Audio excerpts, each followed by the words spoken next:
Around 4,350 years ago, a man who at some point was named Sargon came to rule the city of Akkad.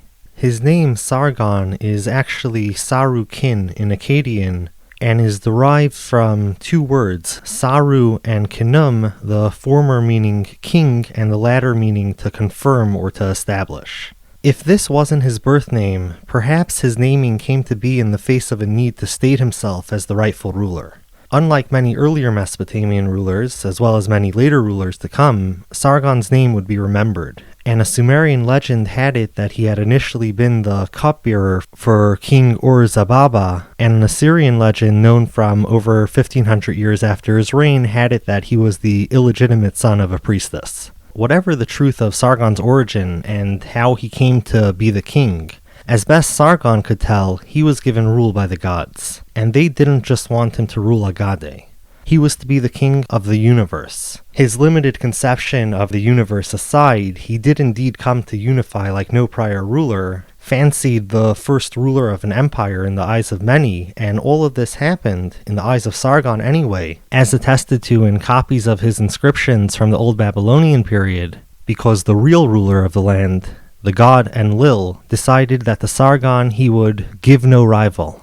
The god Enlil gave to him the upper sea and the lower sea. Now, Enlil's method of delivering the land between the upper and lower sea to Sargon involved a very proactive role on the part of Sargon. Namely, Sargon had to go out and defeat the many opposing rulers in the south and then the north, building arguably the first empire in history and setting a model of ruling from sea to sea that many future Mesopotamian rulers sought to emulate. But actually achieving ruling from sea to sea would come less often than Mesopotamian rulers would actually describe themselves as having done. Sargon was aided and supported by many other gods, and the Levantine god Dagon thought Sargon to be a better option than his current rulers, and Sargon describes that when he conquered the north and northwest, he submitted to Dagon in Tutul of modern-day Syria, and Dagon gave Sargon the upper land, Mari, Iamorti, and Ebla. The Akkadian Empire often struggled with internal revolts, likely starting as early as Sargon's reign and being a common issue Akkadian kings had to deal with throughout the empire's duration. One step Sargon took to solidify allegiance of his newly conquered lands was to often instantiate Akkadian governors to rule. Sargon was succeeded by his son Rimush. Rimush is succeeded by Manish-Tushu, whose son Naram Sin succeeds him. Naram Sin came to be thought very badly of in Mesopotamian tradition, but Naram Sin thought of himself quite differently. After all, Naram Sin was a god. We know him to be a god because he had the divine honorific before his name, and he's also depicted in a victory stele commemorating his victory over a tribe of the Zagros Mountains with a horned helmet, the helmet of the gods. After 2217 BC, Naram Sin's son, Shar-Kali-Shari, succeeded Naram Sin, perhaps in a time of increasing rebellion and instability. From around 2200 BC, drought sets in the north, and a number of cities are abandoned or diminished greatly in size. The Gutians of the Zagros were increasingly causing the Akkadians problems, and by the end of Shar-Kali-Shari's reign, Akkad ruled an empire no more, with the one or more future Akkadian rulers ruling over a minor area. In the aftermath of the fall of the Akkadian Empire, reshuffling ensued as more local regional powers reigned for perhaps a little over 80 years before the deck turned up the Ur III Dynasty, who'd managed to chomp off quite a bit of territory. The Ur III Dynasty arose and started unifying Sumer and Akkad once more with its first king Ur-Namma. Expansion would continue under Ur-Namma's son Shulgi, and less so under the following kings. Though the Ur III Dynasty came to control a vast tract of territory, it didn't reach the expanse of the preceding Akkadian Empire. One thing I'm particularly called to which this period leaves behind is the earliest law code we have, and we get to see explicit visions of what the rulers declared as examples of establishing justice.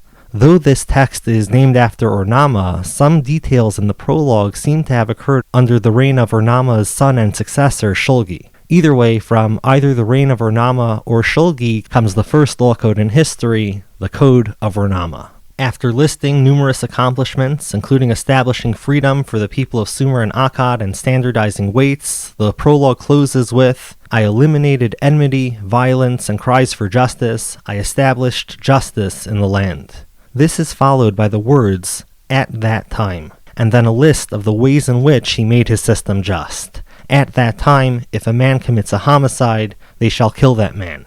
Or, if a man acts in violation of the rights of another and deflowers the virgin slave woman of a man, he shall weigh and deliver 5 shekels of silver. In total, a near 40 laws, or perhaps not laws, but more accurately ways of justice that are being claimed to have been true about his reign. Either way, a near 40 laws, in at least partial form, are now known to us.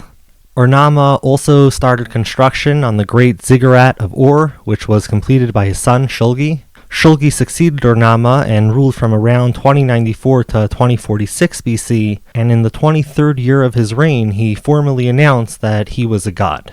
Unlike his father, who was titled King of Ur and King of Sumer and Akkad, Shulgi had the further addendum King of the Four Corners of the Universe.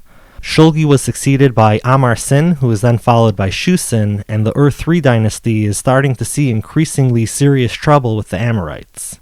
The 4th year of Shu-Sin's reign was named to commemorate his building of a wall to hold back the Amorites. Following Shu-Sin was Ibbi-Sin, whose reign saw the end of the Ur III Dynasty. Control over the Ur III realm was already weakening, and as early as the 8th year of his reign, a former official of Ibbi-Sin's, Ishbi-Era, was naming years after his own name, indicating Ishbi-Era himself to be claiming autonomy.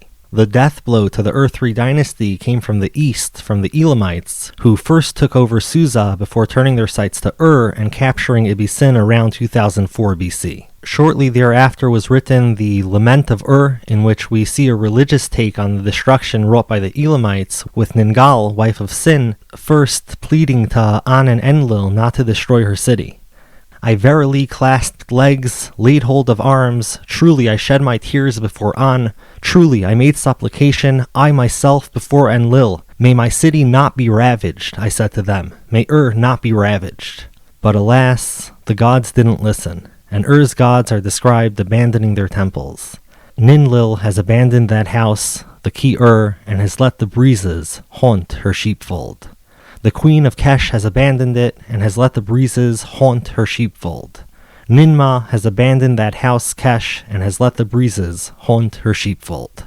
The conquering Elamites then ruled over Ur for a brief period, but the former official turned king of his own, Ishbi-Era, soon defeated them.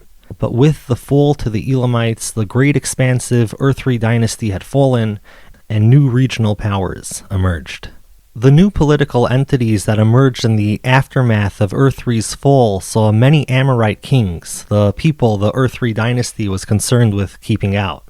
From the fall of the Ur III Dynasty, more than 200 years would pass before the great conquests of Hammurabi, and until then we won't again see the unified rule of Sumer and Akkad and beyond. Southern Mesopotamia's story during this period is dominated by Isin and Larsa, with the dynasty of Isin starting with Ishbi-Era.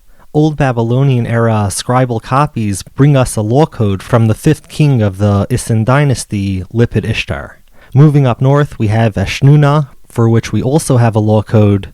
Then there's Ekalatum, Mari, Katna, and the largest of them all, and not well known due to continuous occupancy of their capital, Yamhad. Another power that came to rise was that of Babylon, and around 1792 BC, Hammurabi came to power. For a while, he didn't do much to alter the larger picture of Mesopotamia, but around 30 years into his reign, he fancied going for a stroll into others' lands.